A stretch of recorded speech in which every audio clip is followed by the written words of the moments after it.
নমস্কার বন্ধুরা, সবাই কেমন আছেন? আশা করি খুব ভালো আছেন। আপনাদের আশীর্বাদে আমিও খুব ভালো আছি। কাকলির আর একটি নতুন ব্লগে আপনাদের স্বাগত জানাই। আজ সকালে টিফিন বানানোর হুকুম হয়েছে, তো সকালবেলা ভাবছিলাম কি টিফিন বানাবো। তা বানিয়ে নিলাম চাউমিন। এই ফ্রোজেন কড়াইশুঁটি ছিল সেই দিয়ে। এখনও তো কড়াইশুঁটি ওঠেনি, আর কড়াইশুঁটি আমার খেতে খুব ভালো লাগে। আমার মেয়ে অবশ্য কড়াইশুঁটি খায় না। তো আজকে টিফিন এটা দিয়েই সারবো। আজকে টিফিন করে আপনাদের নিয়ে যাব বাগানে।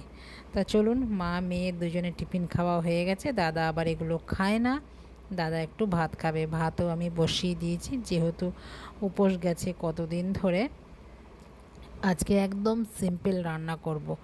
দাদা বাজার থেকে মাছ মাংস এনেছে, তো ধুয়ে রেখে দিয়েছি। এবার আপনাদের নিয়ে বাগানে এসেছি। বাগানে অনেক সবজি হয়েছে, সেই সবজিগুলো তোলার জন্যই এখন এসেছি। তারই ফাঁকে আপনাদের পুকুরটাও দেখিয়ে দিলাম। অনেক রাজহাঁস আর কতদিন ধরে পুকুরে জাল দিচ্ছে। এই দেখুন কত ভেন্ডি হয়েছে। এই ভেন্ডিগুলো না তুললে তো বুড়ো হয়ে যায়। আমি তো ভেন্ডি রোজ রোজ জমিয়ে জমিয়ে রেখে দিই, তারপরে একদিন রান্না করি। এই 4-5টা ভেন্ডি তো আর রান্না করা যায় না, তো সপ্তাহে 4-5টা হলে পরে ফ্রিজে রেখে দিই। যখন 10-12টার মতন হয় তখন আমি আবার রান্না করি। অনেক সময় সেদ্ধও খেয়ে নিই। ভেন্ডি খাওয়া তো খুব ভালো, আর গাছের ভেন্ডি, সার ছাড়া ভেন্ডিতেও খেতেও অনেকই ভালো। আর বেগুন দেখুন কত বেগুন হয়েছে, আর এখানে কয়েকটা বরবটিও হয়েছে। এই বৃষ্টিতে এবার গাছগুলো একদম ভালো ওঠেনি জানেন, সব গাছগুলো পচে যাচ্ছে, আর সেরকম ফলনও খুব একটা হয়নি। মাঝখানে খুব হচ্ছেই দেখুন। আর চলুন, আপনাদের সব তো সবজি কাটা হয়ে গেছে, এবার লঙ্কা দেখাই। অনেক লঙ্কাও কিন্তু বাগানে হয়েছে। বর্ষাকালের লঙ্কা তো প্রচুর। আমার বাগানে 4 রকমের লঙ্কা আছে, আর তেমনি ঝাল, মানে অসম্ভব ঝাল। তো দেখুন এবার কত সবজি। চলুন সবজি নিয়ে এবার ঘরে যাওয়া যাক। এবার রান্না করতে হবে তো। রান্না আজকে কি করব চলুন চটপট আপনাদের দেখিয়ে দিই। আজকে রান্না খুব একটা বললাম, মাংসই রান্না করব আজকে। তো যত গরম মশলা আছে আমি আগে এইভাবেই রান্নাটা করি, শর্টকাটে রান্না করব। মেয়ে আবার স্কুল যাবে, তাড়াতাড়ি করে বানাতে হবে। মেয়েকে চাউমিন খেয়েও গেছে, আবার নিয়েও গেছে।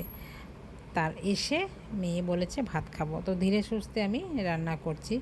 চান পুজো সব হয়ে গেছে। মেয়ে চলে গেলে, মেয়ের বাবাও যদি চলে যায়, তো হয়তো ঘরে রান্না করার দরকার নেই আমার। তো আমি ওই জন্য কী করি, যেদিনকে এইরকম সিস্টেম আমাদের হয়ে যায়, তো আমি তখন পুজো টুজো দিয়ে তারপরে ধীরে সুস্থে রান্না করি। নিজে একটু কিছু খেয়ে নিই। দুপুরবেলা ওর বাবাও থাকে না, মেয়েও থাকে না, তো খুব একটা না খেতে ইচ্ছা করে না আমার।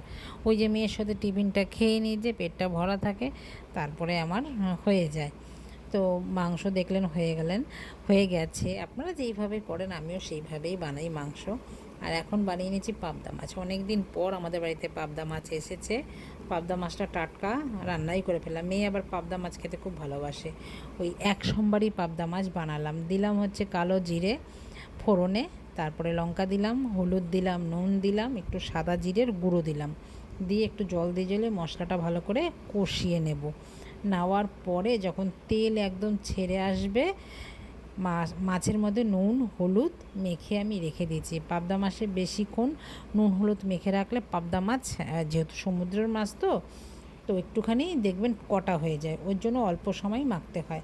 তো এবার মশলাটা আমার কষানো হয়ে গেছে। এবার মাছগুলো বেশ ভালো করে বিছিয়ে দিলাম। এই তেলটা যে আছে, তেলটা দিয়েই ভাজা ভাজা হবে।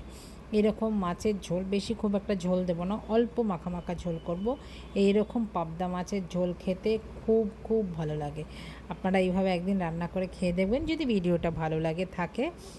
পাবদা মাছ তো অনেকে অনেক রকম করে খায়, আমিও অনেক রকমভাবে রান্না করি। তো আজকে আমি এইভাবে রান্না করলাম, যেহেতু মাংস আর একটু ঝোল বেশি লাগবে না, মাংসের মধ্যে ঝোল আছে, আমাদের তো আবার ঝোল ছাড়া হয় না। এইভাবেই আমি রান্না করলাম। তো মাঝে মধ্যে কিন্তু এইভাবে রান্না খেতেও খুব ভালো লাগে। আপনাদের দাদাও কিন্তু বেশ ভালোবাসে এরকম রান্না। তা চলুন, আমার রান্না বান্নাও হয়ে গেছে। রান্না করতে করতেই আমার গ্যাসও মোছা হয়ে যাচ্ছে। তারপরে এবার নামিয়ে, মাছটা ফুটে গেলে নামিয়ে ভালোভাবে এবার আবার মুছে রেখে দেবো গ্যাসটা। তো চলুন, রান্না বান্নাও হয়ে গেছে। আমার রান্না বান্না কিন্তু পুরো কমপ্লিট। এইবার আমি একটু ভাত খাবো।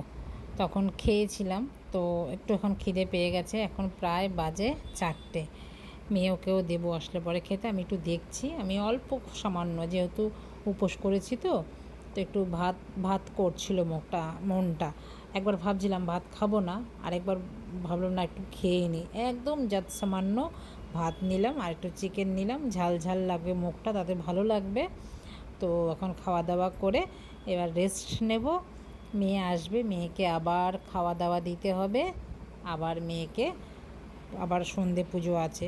সময় এইভাবেই কেটে যায়, কিভাবে যে সময় কেটে যায়। সকাল দিয়ে উঠি, রাত হয়ে যায়, রাতে ঘুমাই, আবার সকাল হয়ে যায়, এইভাবেই দিন চলছে আপনাদের ভালোবাসায়। তো ভিডিওটাও আমি এখানে রাখছি, দেখা হচ্ছে পরের ভিডিওতে। সবাই ভালো থাকবেন, সুস্থ থাকবেন। ভিডিওটা ভালো লাগলে পাশে থাকার অনুরোধ রইল। নমস্কার, টাটা।